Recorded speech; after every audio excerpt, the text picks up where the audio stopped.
देश दुनिया की तमाम बड़ी खबरों को देखने के लिए हमारे चैनल को सब्सक्राइब करें और बेल आइकन को दबाएं ताकि सबसे बड़ी खबर सबसे पहले आप तक पहुंच सके। आइए आपको दिखाते हैं इस वक्त की सबसे बड़ी खबर। उत्तर प्रदेश के मुख्यमंत्री योगी आदित्यनाथ ने कहा कि मैं परसों रघुनाथपुर में आया था और मैं वहां इसलिए आया था क्योंकि एक खानदानी माफिया वहां पर फिर से कब्जा करना चाहता है। उत्तर प्रदेश में हमने बुलडोजर से रौंद कर इन माफियाओं को कचूमर निकाल कर उत्तर प्रदेश की धरती से जहन्नुम के रास्ते उनके खोल दिए। पिछले 20 वर्ष में नीतीश बाबू के नेतृत्व में सुशासन की नींव मजबूत होगी। बिहार चुनाव में सिवान पहुंचे सीएम योगी ने दमदार भाषण दिया। बिहार सरकार के मंत्री सिवान विधानसभा क्षेत्र से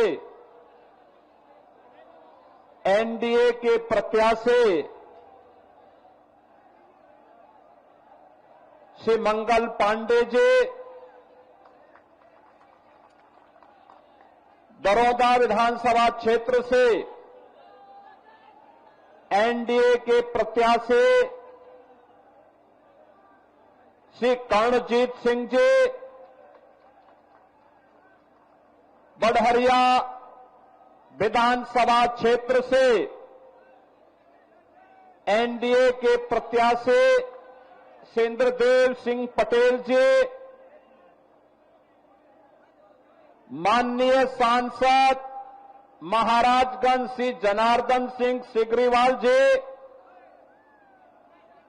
माननीय सांसद सिवान श्रीमती विजयलक्ष्मी देवी जी,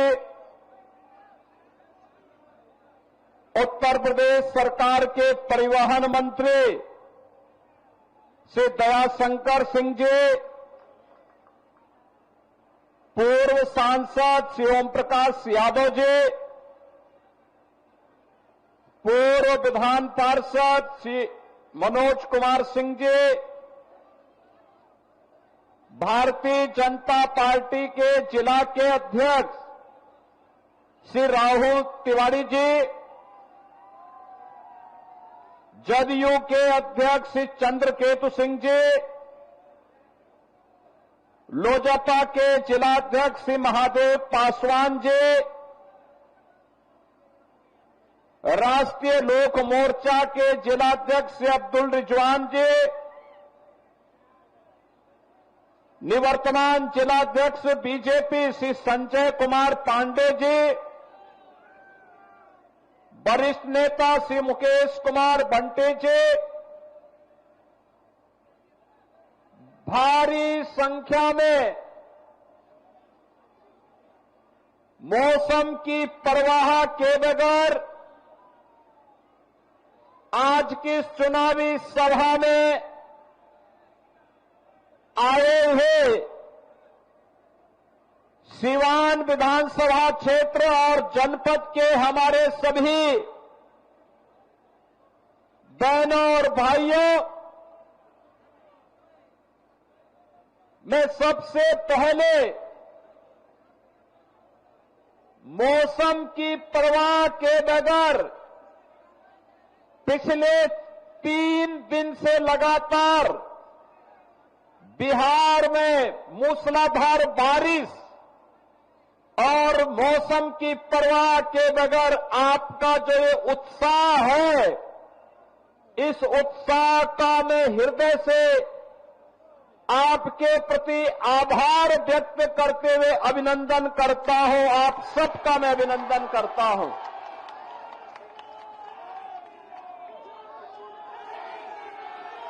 बहनों और भाइयों, मैं परसों रघुनाथपुर में आया था और रघुनाथपुर में मैं इसलिए आया था क्योंकि एक खानदानी माफिया वहां पर फिर से कब्जा करना चाहता है।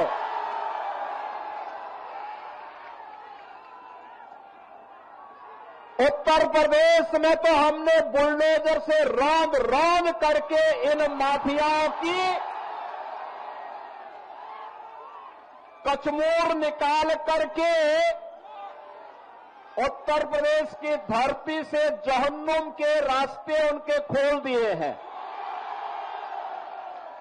लेकिन हमारी सीता मैया से जुड़े हुए बिहार की धरती पर कोई मारीच और सुबह फिर से सिर न उठाना पड़े, उठा सके।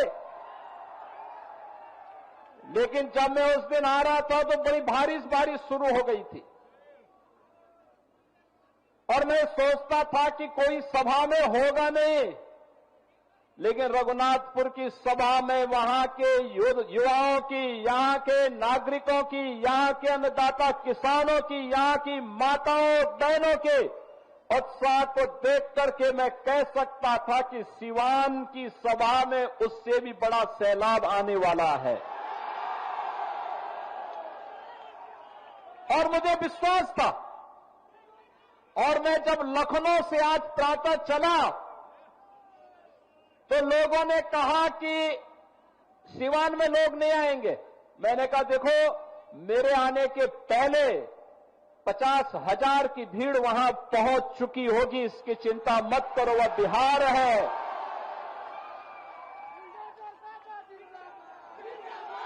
ये छोटे मोटे आंधी तूफानों से कोई बिहार के वासियों से टकरा नहीं सकता है। बिहार का नौजवान देश और दुनिया के अंदर जहां कहीं गया है, उसकी बुद्धि, उसकी मेधा का लोहा सबने माना है। लेकिन अब समय आ गया है, समय आ गया है। पिछले 20 वर्ष में नीतीश बाबू के नेतृत्व में सुशासन की जो नींव मजबूत हुई है, उस पर बिहार की मेधा और बिहार की बुद्धि के बल पर एक सुदृढ़ भवन का निर्माण करना है, जो विकसित बिहार के निर्माण में योगदान दे सके। और इसके लिए आपका आह्वान करने के लिए आज मैं वापस यहां पर आपके बीच आया हूं। बहनों और भाइयों, ये सचमुच जब हर व्यक्ति घबराया है बारिश में क्या होगा, तब भी आपने उत्साह दिखाया, आपने दिखाया। सचमुच ये अभिनंदनीय है, स्वागत योग्य है। और इसीलिए मैं आप सभी का, सिवान वासियों का हृदय से अभिनंदन करता हूं, स्वागत करता हूं। बहनों और भाइयों, आपने देखा होगा कहीं कोई मजमा लगता है ना, तो मजमा में बहुत सारे लोग आ चुके होते हैं। अपने अपने तरीके से वे वहां पर लोगों की आंखों में धूल झोंकने का काम करते हैं। लेकिन याद रखना, जिन लोगों ने बिहार के सामने पहचान का संकट खड़ा किया था, जिन लोगों के कारण सिवान वासी भय और दहशत के माहौल में जीने के लिए मजबूर हुए थे, उन लोगों को दोबारा बिहार में वापस आने नहीं देना है, किसी भी हालत में नहीं आने देना है। ये लड़ाई केवल सत्ता प्राप्त करने की लड़ाई नहीं, बिहार की अस्मिता की लड़ाई है। बिहार के आन मान और शान को, बिहार के गौरवशाली परंपरा को पुनर्प्रतिष्ठा प्रदान करने की लड़ाई है। और बिहार को फिर से उस स्वर्ण युग की ओर लेके जाने की लड़ाई है, जिस बिहार ने केवल बिहार को ही नहीं, और बिहार को फिर से उस स्वर्ण युग की ओर लेके जाने की लड़ाई है, जिस बिहार ने केवल बिहार को ही नहीं, भारत को स्वर्ण युग की ओर ले जाने का काम कराया था। उस युग का स्मरण कराता हुआ पूरा भारत गौरव की अनुभूति करता है। बहनों और भाइयों, हम लोग तो बार बार कहते हैं, भारत विकसित होगा तब जब बिहार विकसित होगा। और बिहार जब विकसित होगा, भारत को विकसित होने से कोई ताकत दुनिया की नहीं रोक सकती है। बिहार ने करके दिखाया। इसी बिहार की माटी के सपूत चंद्रगुप्त मौर्य और चाणक्य की जोड़ी ने बिहार को ही नहीं, भारत के स्वर्ण युग के याद को दुनिया के सामने भारत का डंका बजाया था। कहते हैं दुनिया की अर्थव्यवस्था में उस समय भारत का योगदान 40% हुआ करता था। चंद्रगुप्त मौर्य के समय, चाणक्य के समय, शौर्य और पराक्रम चंद्रगुप्त मौर्य का, बुद्धि और मेधा और मार्गदर्शन चाणक्य का, और बिहार भारत को विकसित भारत के रूप में, दुनिया के सिरमौर के रूप में, सोने की चिड़िया के रूप में दुनिया के सामने प्रस्तुत किया था। यही बिहार प्रस्तुत किया था, यही पटना, यही पाटलिपुत्र किया था। लेकिन पहले कांग्रेस ने, पहले ब्रिटिशर ने, विदेशी आक्रांताओं ने, जिन लोगों ने नालंदा का विश्वविद्यालय तोड़ा और ध्वस्त किया, उनके वर्तमान के वंशज भी राजनीतिक इस्लाम की मंशा के साथ फिर से आकर के यहां पर विकास को बाधित करके स्वयं के विकास करने के लिए एक मिशन के रूप में काम कर रहे हैं। ब्रिटिशर ने यहां के कारीगर और हस्तशिल्पियों के कारोबार को समाप्त किया, अन्नदाता किसानों को भूखों मरने के लिए, पलायन करने के लिए मजबूर किया, और अंग्रेजों के वारिस के रूप में कांग्रेस ने उसी ब्रिटिश परंपरा का अनुसरण करते हुए पूरे बिहार के सामने पहले एक संकट खड़ा किया, बिहार के विकास को बाधित किया। और बहनों और भाइयों, जो बचा खुचा था, उस बचे खुचे को बाकी तो आरजेडी ने पूरा करके रख दिया। आप याद करिए आरजेडी के समय बिहार के अंदर अपराध और अपहरण एक उद्योग बन चुका था। आरजेडी के समय बिहार के अंदर किस प्रकार की अराजकता थी, किस प्रकार की गुंडागिर्दी थी, परिवारवाद किस कदर हावी होकर के एक ही परिवार और नातेदार रिश्तेदार पूरे बिहार को रौंदने का कार्य कर रहे थे, बिहार के नौजवानों के सामने पहचान का संकट खड़ा कर रहे थे, और मानव तो दूर पशुओं का भी चारा हजम करके पूरे बिहार के नौजवानों के सामने भीषण संकट खड़ा कर दिए थे। बहनों और भाइयों, ये भारत आभारी है प्रधानमंत्री मोदी जी का। एक गरीब के घर में पैदा होने वाला और सामान्य नागरिक के रूप में अपनी दिनचर्या को आगे बढ़ाने वाले नरेंद्र भाई मोदी जी ने 2014 में भारत को नेतृत्व देना प्रारंभ किया। आज आप देखते होंगे देश के अंदर 80 करोड़ लोगों को फ्री में राशन, 50 करोड़ लोगों को आयुष्मान भारत में निःशुल्क स्वास्थ्य की बीमा का कवर, 12 करोड़ गरीबों के घर में शौचालय, 45 करोड़ गरीबों के बैंक में खाता खुलवा करके, चाहे वह जीविका बहनें हो, वृद्धावस्था पेंशन हो, निराश्रित महिला पेंशन हो, दिव्यांग जन की पेंशन हो, या अनुसूचित जाति, जनजाति और पिछड़ी जाति के बच्चों की स्कॉलरशिप, ये सीधे एक क्लिक करके सीधे उनके अकाउंट में डलवाने का काम अगर किसी ने किया है, एनडीए की, बीजेपी और जदयू की इस सरकार ने, प्रधानमंत्री मोदी जी के नेतृत्व में, उनके मार्गदर्शन में, नीतीश बाबू के नेतृत्व में काम बिहार के अंदर हो रहा है। बहनों और भाइयों, 4 करोड़ गरीबों के मकान बन गए और मोदी जी ने तो कहा है हर गरीब के सिर को ढकने के लिए छत देंगे। यह काम कांग्रेस ने क्यों नहीं किया? यह काम आरजेडी ने 15 वर्षों में क्यों नहीं किया? मोदी जी ने 11 वर्ष में करके दिखा दिया।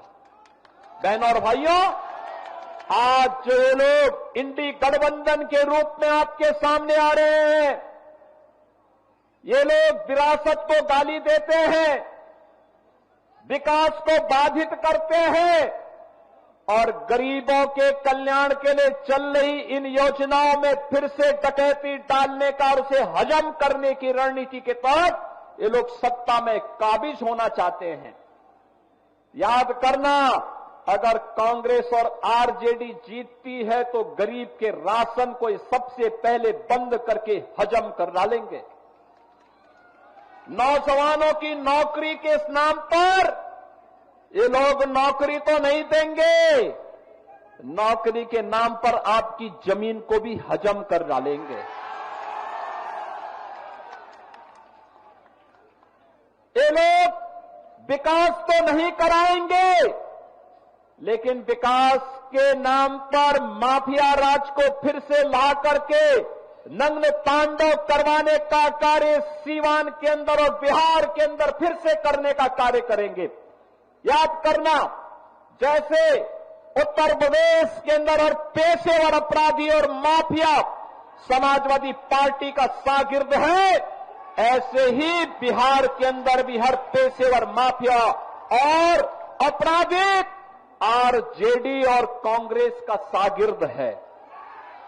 इनको पनपने नहीं देना है, कतई पनपने नहीं देना है, आगे नहीं बढ़ने देना है, क्योंकि आप इनको जब भी आगे बढ़ने का अवसर देंगे, बहनों और भाइयों, ये गरीब के हक पे डकैती डालेंगे। बहन और बेटियों की सुरक्षा पर ये लोग सेंध लगाएंगे, नौजवान के रोजगार को छीनने का कार्य करेंगे और अन्नदाता किसानों की खुशहाली को ये लोग हर हाल में रौंदने का कार्य करेंगे। इनको किसी भी स्थिति में आने नहीं देना है और इसके लिए मैं आप सभी सिवान के अपने बहन और भाइयों का आह्वान करने के लिए आज लखनऊ से विशेष रूप से आया हूं। बहनों और भाइयों, मैं तो आपसे पूछना चाहता हूं, ये कांग्रेस के लोग, ये कांग्रेस और आरजेडी के लोग, ये वही लोग हैं जिन्होंने भगवान राम की रथ यात्रा को रोकने का काम किया था। ये वही लोग हैं जिन्हें भगवान राम और भगवान कृष्ण की विरासत पर गौरव की अनुभूति नहीं होती, जिन्हें बुद्ध की परंपरा पर गौरव की अनुभूति नहीं होती, जो लोग डॉक्टर राजेंद्र प्रसाद जी का, जिन लोगों ने डॉक्टर राजेंद्र प्रसाद जी का, लौह पुरुष सरदार वल्लभ भाई पटेल जी का, बाबा साहब डॉक्टर भीमराव अंबेडकर जी का, लोकनायक जयप्रकाश नारायण जी का और कर्पूरी ठाकुर जी का जिन लोगों ने अपमान किया हो, वे कांग्रेस के लोग। आज आवश्यकता पड़ती है कैसे इन लोगों ने बिहार के ही पुत्र से सीताराम केसरी को अपमानित किया था। यही तो कांग्रेस है। कैसे जेपी के सपनों को आरजेडी ने धूल दूषित करने का काम किया था, किससे छुपा हुआ नहीं। बहनों और भाइयों, राजेंद्र बाबू जब सोमनाथ के मंदिर के पुनरुद्धार के लिए जा रहे थे कांग्रेस के उस समय के प्रधानमंत्री पंडित जवाहरलाल नेहरू ने कहा मत जाओ। उन्होंने कहा सोमनाथ के मंदिर के लिए, उन्होंने कहा नहीं जाना है, मंदिर का पुनरुद्धार नहीं होना है। राजेंद्र बाबू ने कहा कि मैं बिहार में जन्मा हूं और सोमनाथ भारत के गौरव का प्रतीक है, पहला द्वादश ज्योतिर्लिंगों में पहला ज्योतिर्लिंग है। आवश्यकता पड़ेगी अपने पद से इस्तीफा दूंगा, लेकिन सोमनाथ के मंदिर के पुनरुद्धार कार्यक्रम में जरूर जाऊंगा। यह है बिहार, और बिहार ने साबित कर दिया, बिहार ने साबित कर दिया कि जिन लोगों ने राम मंदिर के रथ को रोका था, जिन लोगों ने सुप्रीम कोर्ट में एफिडेविट दाखिल करके कहा था कि राम काल्पनिक है, बिहार की जनता ने उनको खारिज किया और प्रधानमंत्री मोदी जी के नेतृत्व में आज अयोध्या में भव्य राम मंदिर का निर्माण हो गया है। आज आप अयोध्या जाएंगे, कितना सुंदर मंदिर बना है, दुनिया का सुंदरतम मंदिर, सुंदरतम मंदिर, सबसे भव्य मंदिर। और अगर अयोध्या में भगवान राम का मंदिर बन रहा है तो सीतामढ़ी में मां जानकी का भी भव्य मंदिर का निर्माण ये एनडीए की, बीजेपी की सरकार करवा रही है। बहनों और भाइयों,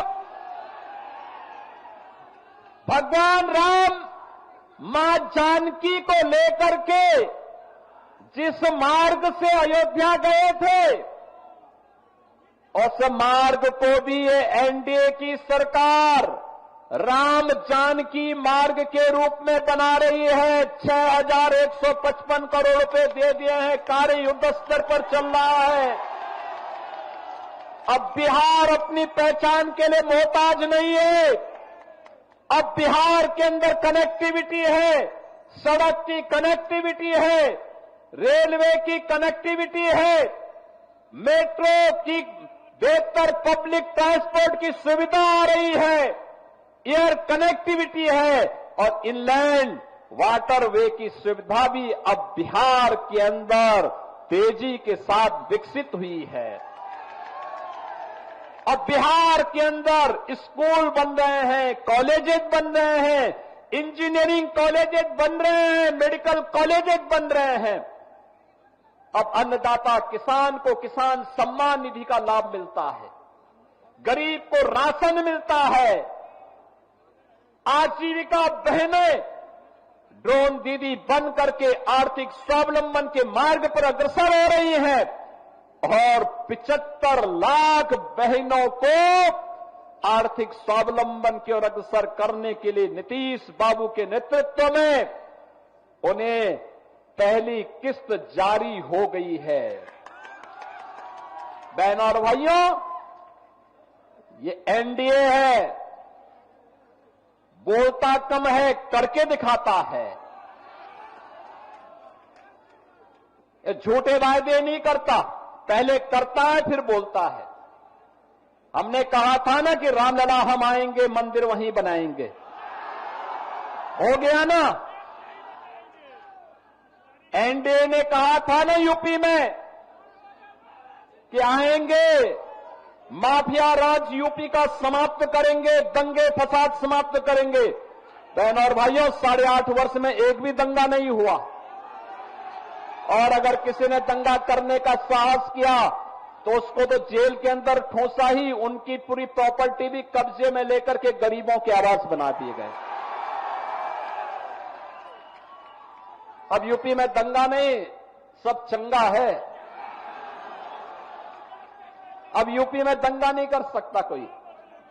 पर्व और त्योहार के पहले, दंगाई के पहले की उसको बता दिया जाता है कि भाई दंगा करोगे तो खानदानी पूरी प्रॉपर्टी भी जाएगी, कहीं भीख भी नहीं मिलेगी। बहनों और भाइयों, और हमने कहा था ना, माफिया राज सदैव के लिए समाप्त करेंगे और बहुत अच्छे ढंग से उनके जहन्नुम के टिकट काटे गए। बहुत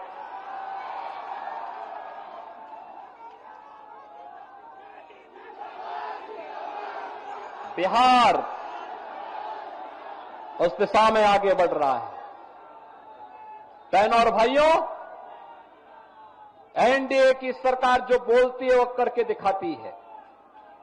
हर प्रकार की सुविधा हर गरीब के लिए, हर गांव के लिए, हर किसान के लिए, हर नौजवान के लिए, हर बहन और बेटी के लिए, और इसके लिए प्रधानमंत्री मोदी जी के नेतृत्व में 11 वर्ष में एक भारत श्रेष्ठ भारत की तर्ज पर पूरे भारत को अब विकसित भारत बनाने की दिशा में जो कार्य प्रारंभ हुए हैं, विकसित भारत के लिए जो मैंने कहा विकसित बिहार चाहिए, और विकसित बिहार के लिए एनडीए की सरकार फिर से चाहिए।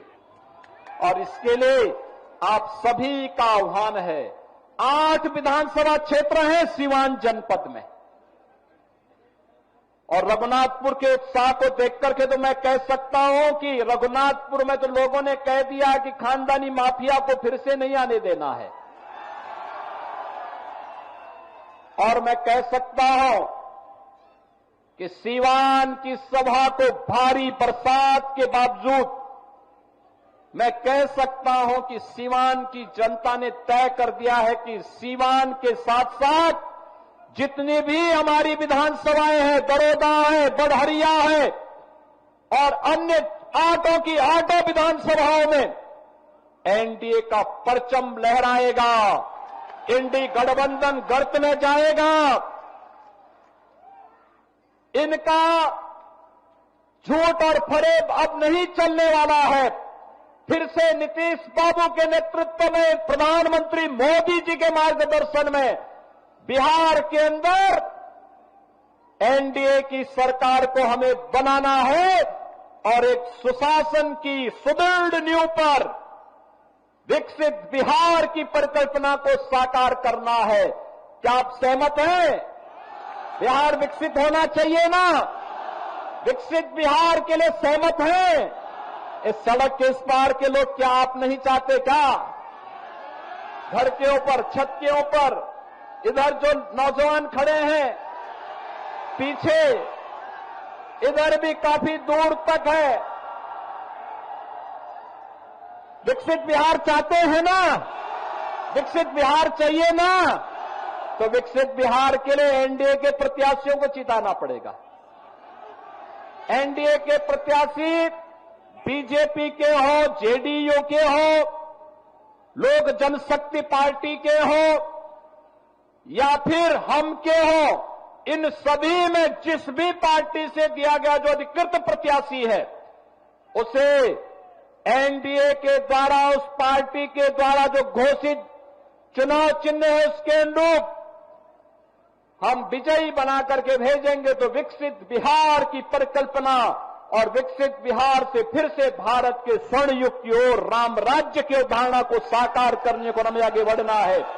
इस विश्वास के साथ आप सभी के प्रति हृदय से आभार व्यक्त करते हुए, इतनी भारी बारिश के बाद आपका जो उत्साह अभिनंदनीय है, आपको मैं हृदय से धन्यवाद देते हुए वाणी को देता हूं विराम। मेरे साथ बोलेंगे जय श्री राम। जय श्री राम।